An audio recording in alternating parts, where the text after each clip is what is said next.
request of HUD as an assessment / investigation, will you assess the quality of life conditions on Sapelo Island for the residents or her residents? I thought I reiterate because I thought I kind of explained it this morning. It's a yes and no answer, because when you individually file your complaints, we have an assessment department, that's the department Gloria then, to determine whether you meet the I'm getting to my department now, that you meet the standings in order to bring it in as a complaint. It's assessed first. She'll say, her department assesses it, determine whether we have standing time in this jurisdiction, which is another issue. Just sitting here this morning, you all have a lot of issues that have happened and are going on, and some of them are outside of some of these agencies' statute of limitations. As for HUD, you have 1 year to file a complaint from the date of a violation of something that happened to you. Now, what we have what you call a continuing issue, whereas if you say something happened to you, like you talking about you paid your taxes and found out this just happened and it was in 365 days, but you feel it's something happened to you over 14 years, I have to first establish that violation date within 365 before I can start dealing with the issues prior to that, which would be called continuing, because if we saw there was a violation within that 1 year, then that gives me the authority. Okay, now let me go back and look at the year before that, and go back. But I can't go start at 2006 because your statute of limitation for HUD is long gone. So that's another thing, and I can't speak for the other agencies, but I know 1 year for HUD. From the last date you failed, something discriminatory happened to you.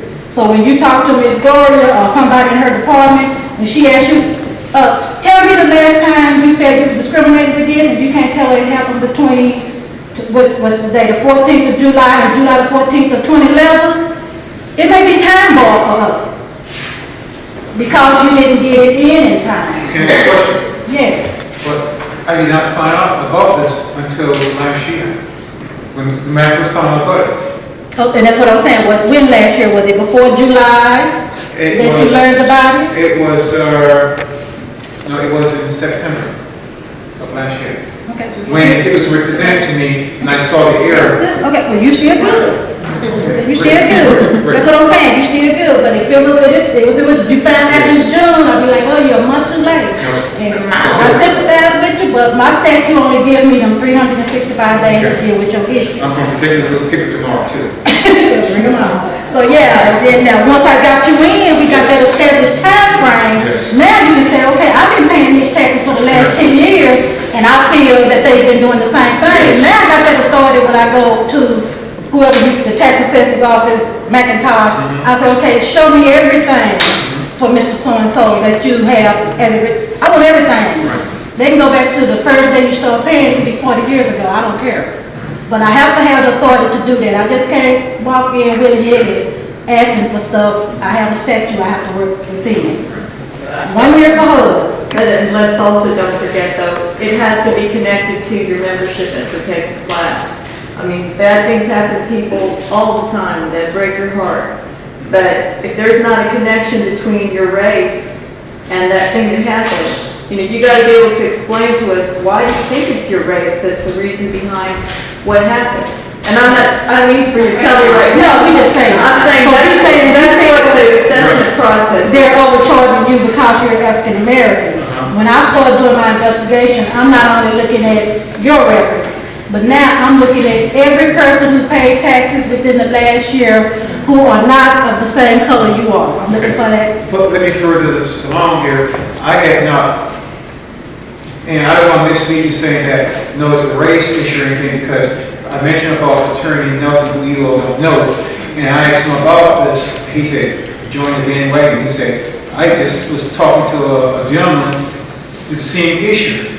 On several out here, we have the banks, she said the same thing happened to them. They went to get the money back and they wouldn't give them money back. And that's why we have to do an assessment. So that's what's going on. Yeah, so if you don't, And it's very, we understand too, in the same way, one of the hardest things is to tell somebody, you know, I understand you've been wronged, I understand you feel this was unfair, but we don't have jurisdiction over your issue.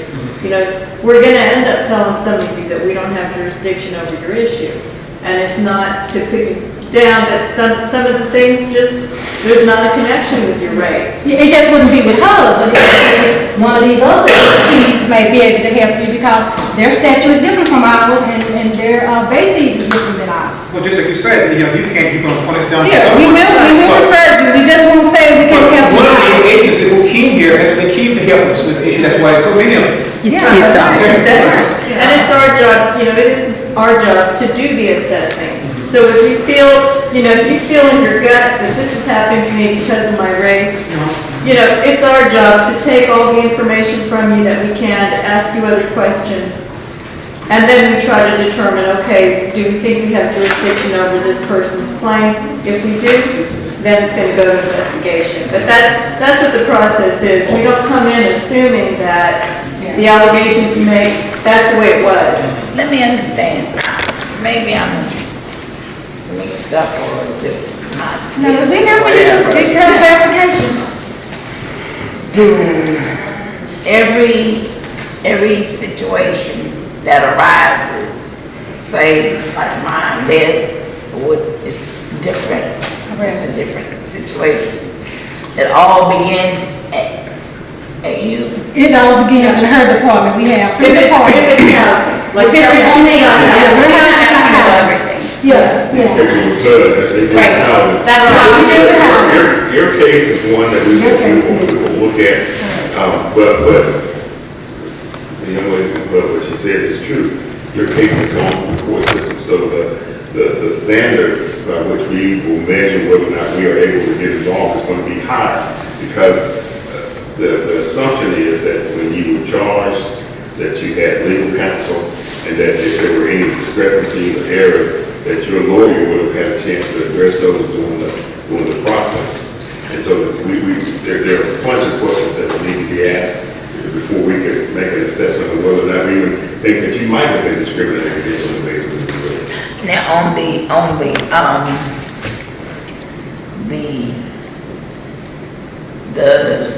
issue where there was, like I said, discrimination as far as the pay. I mean, you know, election to whichever system we decided to get paid under. Now, I didn't have an attorney. And the county attorney represented his mother, which was the clerk. You know, that happens In my case, in some of the smaller communities, you do have that happen where his mother I don't want to say clerk. but there are cases where people are related to each other in small communities.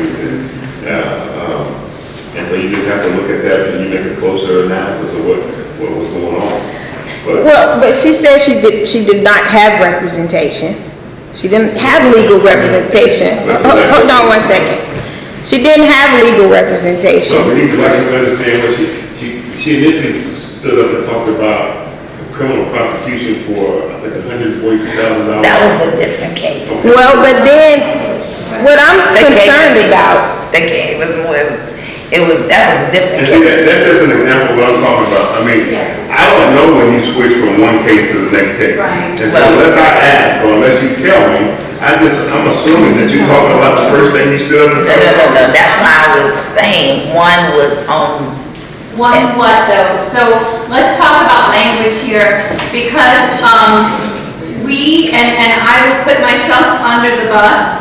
I'm sorry, I cannot read your mind.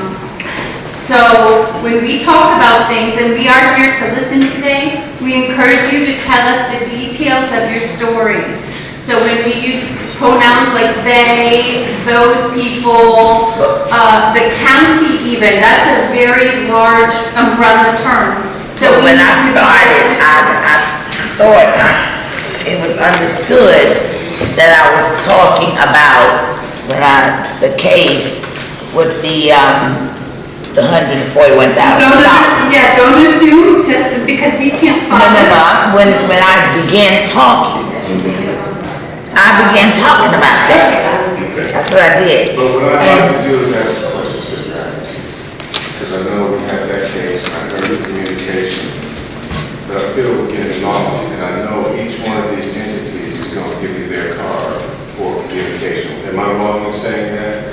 My business turns out up there already. And so at some point, we'll be able to go back and make sure that they personally have your case, but I know restriction to the vote. Restriction to the vote. I want to make sure that we cover what everyone else needs to cover, and I'm not trying to mess with it. Okay, go ahead. Can I see you say what we could do that we Yes, ma'am. We are the Environmental Protection Agency. We are mandated by Congress. So whatever Congress laws put in front of us, that's what we can and cannot do. Like Endangered Species Act, that is mandated by the Department of Interior. We can only touch what Congress said EPA can do. So I'm gonna put that up front. So if you come to me about something else, I'm sorry. Like my other colleagues, we have to give it to that agency or that department that regulates it. So in my program, I do environmental justice, like I do with all the media. So I heard your concerns. I will take it back to the different division. I am not the expert of air, I'm not the expert of water, I'm not the expert of land. I will take it back to them. Now, I will tell you, some of my colleagues will tell you, because EPA and my other colleagues will tell you, we are an agency. We are one of the smallest. For example, our budget is 2% of what Health and Human Services are. Many of our laws are delegated to the states. So my college will have to go to the states and find out what happened. Now, with my program, we do have to go through, did you go through the county? Did you go through your local government? And I'm hearing from you guys that you did all of this. So I will go back and tell them that this has been done so we can skip that process. But for us, as a federal agency, we can't skip people. We have to go through that process. Like, did you go through this, that, and that before we even step in and get involved? As my program, I have in the presentation some resources. There are grants that you can apply for, but you have to be with most federal agencies, a 501c3. So we have the Environmental Justice Small Grants. We have urban waters grants. You know, they are within a different division. I can get a list of to you guys what types of grants and resources we have.